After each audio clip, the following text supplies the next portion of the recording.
आपका growing up channel में स्वागत है।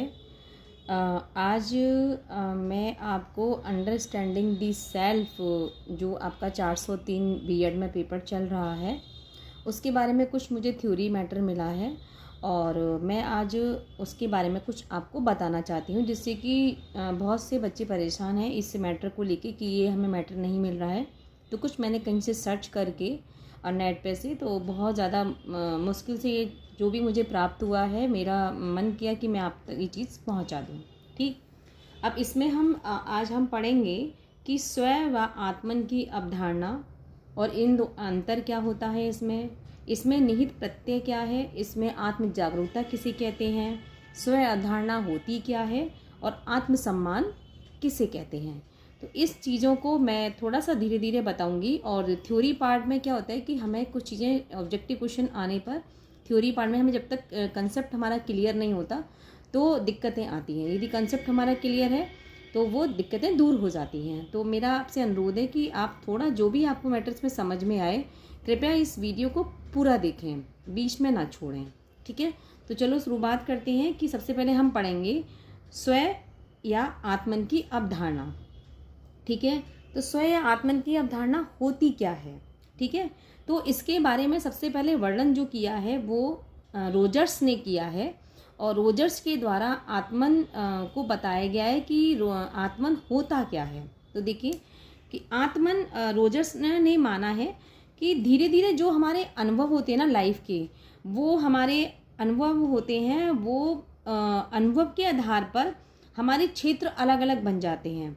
तो एक क्षेत्र बन जाता है हमारा प्रासंगिक क्षेत्र, एक हमारा बन जाता है विशिष्ट।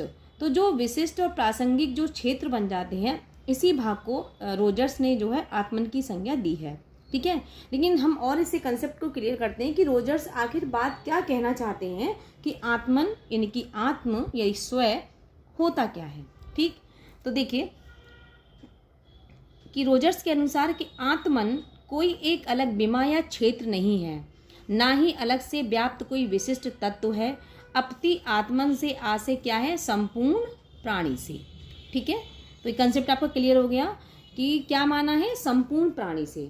आत्मन का विकास शैशवावस्था से शुरू होता है। जैसे जैसे शिशु की अनुभूतियों का एक अंश या भाग अधिक मूर्त रूप प्राप्त करने लगता है और धीरे धीरे मैं और मुझे की विशेषताओं से अभिभूत होने लगता है, इसका परिणाम यह होता है कि शिशु धीरे धीरे अपने आत्मन से अवगत होने लगता है, जिसके कारण उसे अच्छे एवं बुरे कृत्यों का अभिज्ञान होने लगता है।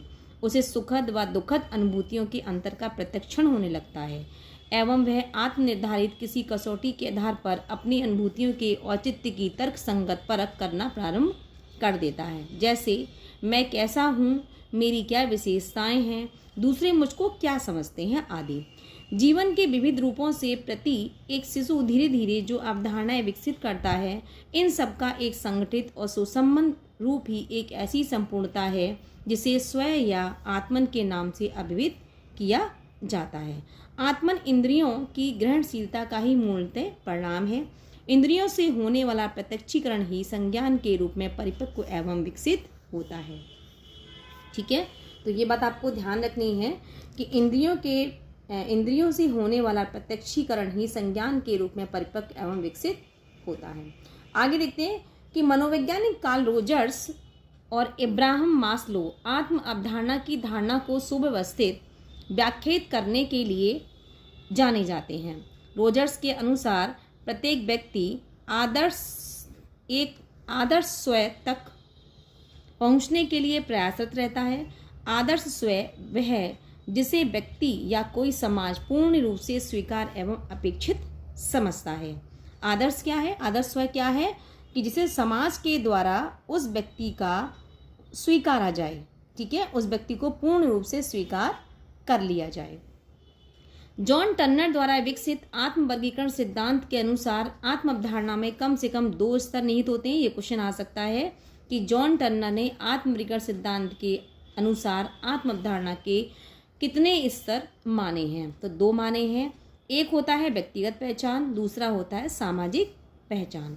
किसी भी व्यक्ति के स्वयं या आत्मन के विकास एवं निर्धारण में उस व्यक्ति की व्यक्तिगत पहचान एवं उसकी सामाजिक पहचान की अहम भूमिका होती है। तो ये चीज़ आपको ध्यान रखनी पड़ेगी कि सामाजिक और व्यक्तिगत पहचान जो है वो किसके द्वारा बताई गई है। तो वो हमारे किसके द्वारा बताई गई है, वो हमारा क्या कहते हैं, जॉन टर्नर के द्वारा बताया गया है। ठीक है। इसके बाद है स्वयं या आत्मन की एक विशेषता है कि संगठित इकाई होते हुए भी एक प्रक्रिया का द्योतक है। एक ऐसी प्रक्रिया जो आत्मन या स्वयं को विकासशील रखती है, लेकिन साथ ही साथ किसी एक समय में इसका एक सुनिश्चित स्वरूप भी होता है जो व्यक्तिगत के तत्कालीन व्यवहार को एक निश्चित रूप प्रदान करता है। भारतीय संदर्भ में स्वयं या आत्मन की धारणा एक सामाजिक सांस्कृतिक संदर्भ में विकसित होने वाली एक अवधारणा है।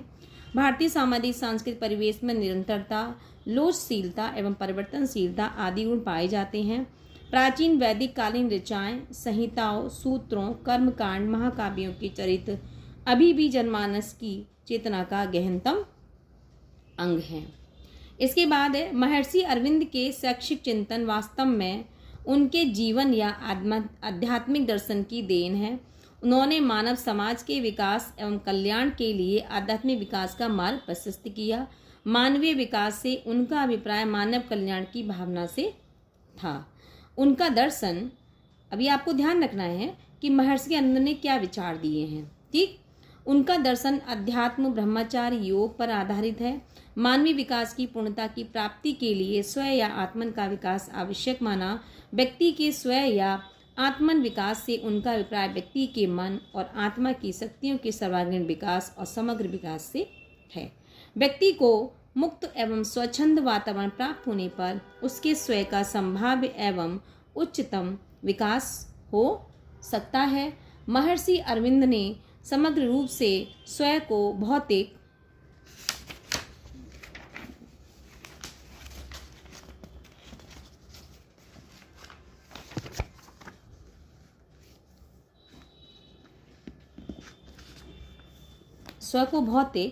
प्राणिक, मानसिक, अंतरात्मिक और आध्यात्मिक पक्षों से निर्मित माना है। इनके पूर्ण संतुलित विकास से ही व्यक्ति के स्वयं का पूर्ण विकास संभव है। अब आगे देखते हैं कि स्वयं या आत्मन की भारतीय एवं पश्चिमी अवधारणा में अंतर। मुझे लगता है कि जो मैंने अभी कार्ल रोजर्स के द्वारा या महर्षि के द्वारा जो बताया गया है वो बात आपको समझ में आ गई होगी। इजी है, टफ नहीं है। ठीक, इसके बाद करते हैं आगे कि स्वयं या आत्मन की भारतीय एवं पश्चिमी अवधारणा में अंतर। स्वयं या आत्मन की भारतीय एवं पश्चिमी अवधारणा में सबसे महत्वपूर्ण अंतर स्वयं या आत्मन तथा परिवेश के बीच सीमा रेखा को स्पष्ट निर्धारण है।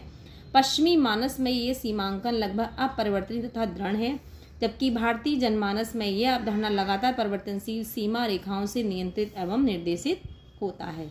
भारतीय वैचारिकता में व्यक्ति का स्वयं विस्तृत होकर परिवेश में मिलकर अंत्यक्रिया करता हुआ एकाकार हो जाता है। ठीक है, स्वयं विस्तृत होकर परिवेश में मिलकर अंत्यक्रिया करता हुआ एकाकार हो जाता है और अगले ही क्षण वह उसके पूर्ण रूपेण मुक्त अवस्था में सरोकार कर जाता है। जीव के आत्मन या स्वयं की पंचकोशीय अवधारणा स्थूल या भौतिक गुणों से प्रारंभ होकर सूक्ष्म तत्वों की ओर सदैव अग्रसर रहती है।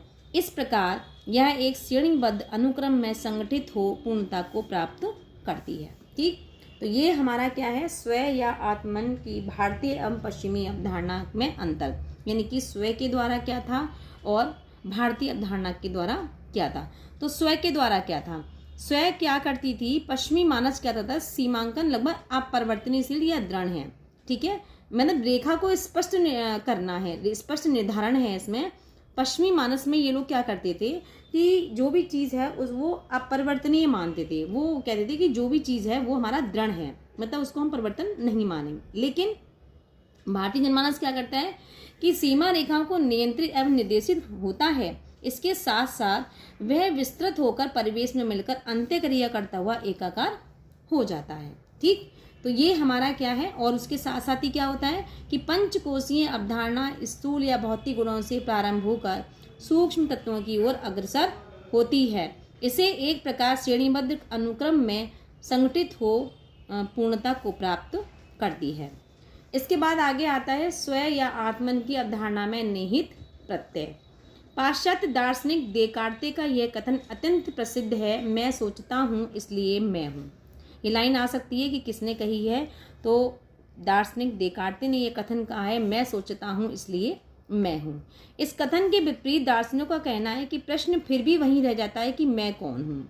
इन प्रश्नों का सामान्य उत्तर दे पाना संभव नहीं, ना ही सभी विद्वान सहमत हो जाते हैं। यहाँ सबसे पहले उन तत्वों की चर्चा की जा रही है जिनके आधार पर स्वयं या आत्मन को निर्मित माना जाता है।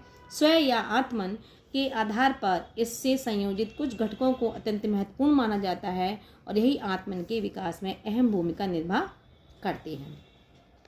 इसके बाद है आत्म जागरूकता। आत्म जागरूकता क्या है?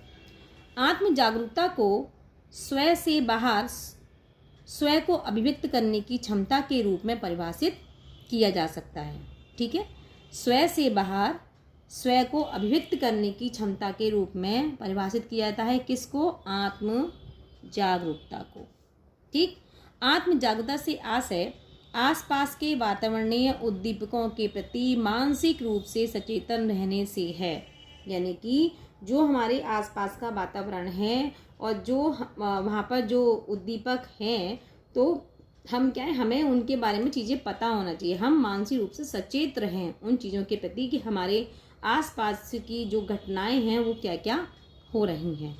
अपने चारों तरफ के वातावरणीय परिवेश से अलग स्वयं को एक अनोखे व्यक्ति के रूप में देखने, अपने विचारों, भावनाओं, अनुभूतियों, व्यवहारों का प्रतिबिंबित करने की प्रवृत्ति है। ठीक, आत्म जागरूकता स्वयं या आत्मन की क्रियाओं व व्यवहारों को न्याय संगत बनाने तथा अपने अंतर्निहित गुणों की व्याख्या करने का धरातल प्रदान करता है। आत्म जागरूकता विकसित करने के लिए अपने मन में विचारों और व्याख्याओं के परिवर्तन बनाने के लिए सक्षम बनाता है। अपने मन में व्याख्या बदलने से स्वयं अपनी भावनाओं को बदलने के लिए अनुमति देता है। स्वयं जागरूकता एक भावनात्मक तरीका और सफलता प्राप्त करने की एक महत्वपूर्ण कार्य की विशेषताओं में से एक है। आत्म जागरूकता के बाद स्वयं जहाँ अपने विचारों, भावनाओं को स्वयं ग्रहण करने लगता है, देखने के लिए अनुमति देता है, यह भी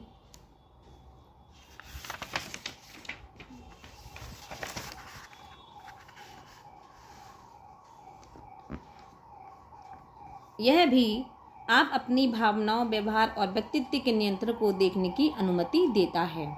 तो आप परिवर्तन जो स्वयं चाहता है कर सकते हैं। तो हमारा ये क्या था? आत्म जागरूकता। आत्म जागरूकता आखिरकार हम किसे कहते हैं। ठीक, अब अगला कंसेप्ट हम पढ़ेंगे कि स्वयं अवधारणा या आत्म अवधारणा क्या होती है। ठीक है, तो स्वयं अवधारणा उस प्रत्यय को कहते हैं जिसमें मैं ऐसा हूँ, मैं ऐसा हूँ। तो ये क्या धारणा है? ये हमारी स्वयं की अवधारणा है। स्वयं अवधारणा स्वयं या आत्मन के विषय में अपने विश्वासों, धारणाओं, अनुभूतियों, प्रत्यक्षण आदि के आधार पर निर्मित होती है, जिसके निर्माण में कई प्रकार के कारक प्रत्यक्ष या अप्रत्यक्ष से अहम भूमिका का निर्वहन करते हैं। कुछ कारक परिवार, संस्कृति, लिंग से भी संबंधित होते हैं। स्वयं अवधारणा आत्मन का एक संज्ञानात्मक या वर्णनात्मक घटक है। ये पता होना चाहिए आपको कि स्वयं अवधारणा आत्मन का कैसा घटक है, संज्ञानात्मक और वर्णनात्मक दोनों प्रकार का घटक है। स्वयं अवधारणा से आशय उन सभी आयामों एवं अनुभूतियों से होता है जिससे कोई व्यक्ति स्वयं अवगत होता है। यहाँ यह आवश्यक नहीं होता कि उसका स्वयं के विषय में सभी प्रत्यक्षण सदैव सही हों। स्वयं अवधारणा को प्राय निम्न प्रकार के कथनों के माध्यम से अभिव्यक्त किया जाता है, जैसे मैं सोचता हूँ, वह, मैं एक ऐसा व्यक्ति हूँ जो मुझ पर स्वयं पर पूर्ण विश्वास रहता है आदि। मतलब इस तरह के जो क्वेश्चंस हमारे मन में प्रकट होते हैं या हमारे मन में आते हैं, तो हमारी वह स्वयं अवधारणा और आत्म अवधारणा कही जाती है। स्वयं अवधारणा की विशेषता है कि इसका एक बार जो धारणा विकसित हो जाती है उसे आसानी से परिवर्तन नहीं होता। यानी कि जिसके हमारी जो धारणा किसी दूसरे व्यक्ति के बारे में एक बार जो बन जाती है, शायद ही हम उसे बदल पाते हैं, और इसे बदलना इतना आसान नहीं होता। मानो हमारे मन में किसी के प्रति ये बात बैठ गई कि ये इंसान अच्छा नहीं है, तो हम उस धारणा को बदल नहीं पाते हैं, लोग चाहे हमसे कितना भी कहें। और ये सरल भी नहीं है, क्योंकि इसमें गहरे निर्धारित विश्वासों, दृष्टिकोणों और मूल्यों का प्रभाव रहता है। क्योंकि कोई व्यक्ति यदि किसी के बारे में यदि अच्छी बात कह रहा है या बुरी बात कह रहा है, तो उसमें कहीं ना कहीं वो विश्वास और दृष्टिकोण, मूल्यों का प्रभाव रहता है, जब भी वो व्यक्ति इतनी बड़ी बात बोल रहा है। अब अगला टॉपिक आता है आपके आत्मसम्मान, कि आत्मसम्मान क्या है। आत्मसम्मान से तात्पर्य है कि व्यक्ति में अपने स्वयं या आत्मन के सम्मान एवं स्नेह देने की आवश्यकता से है।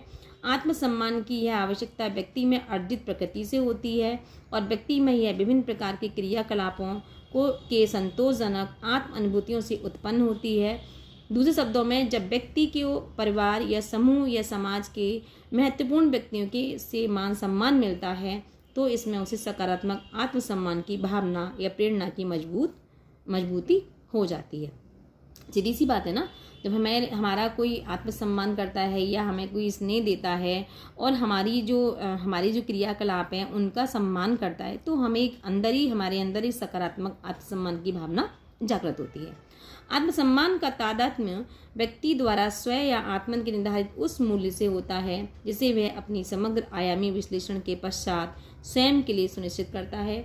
आत्मसम्मान एक प्रकार से आत्म अवधारणा का मूल्यांकन है, क्योंकि यह व्यक्ति को इस पक्ष पर विचार करने के लिए उद्दलित करता है कि व्यक्ति स्वयं अपने दृष्टिकोण में कितना मूल्यवान है। आत्मसम्मान व्यक्ति के विभिन्न प्रकार के संबंधों, पारस्परिक कौशल और जीवन के प्रति व्यक्ति के चिंतन दृष्टिकोण को प्रभावित करता है। आत्मसम्मान किसी भी व्यक्ति के सफल सुखी जीवन का आधारभूत तत्व है। व्यक्ति आत्मसम्मान के अभाव में सफलता तो प्राप्त कर सकता है, बाहरी उपलब्धियों भरा जीवन भी आसानी से जी सकता है, किंतु व्यक्ति का अंतर्मन भी उतना ही सुखी, संतुष्ट और संतृप्त होगा,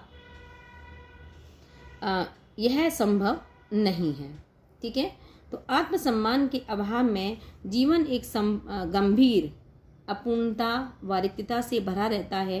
यह रिक्तता एक गहरी कमी का एहसास देती है। यदि किसी व्यक्ति का आत्मसम्मान नहीं कोई व्यक्ति करता है या आत्मसम्मान उसका नहीं होता है, तो उसे बहुत ज़्यादा अंदर ही अंदर इस चीज़ का मतलब बहुत ज़्यादा अजीब सा उसे महसूस होता है और वो संतुष्ट भी नहीं होता है, उसका अंतर्मन अंदर अंदर दुखी होता है। लेकिन यदि व्यक्ति का आत्मसम्मान होता है तो वो क्या है, उसकी जो अंदर की जो आत्मा है वो बहुत ज़्यादा सुखी, मतलब अपने जीवन को मतलब ये मानो कि बहुत उसे अंदर अंदर एक बहुत ज़्यादा खुशी होती है, उसे अपूर्णता का अभाव नहीं होता है ना।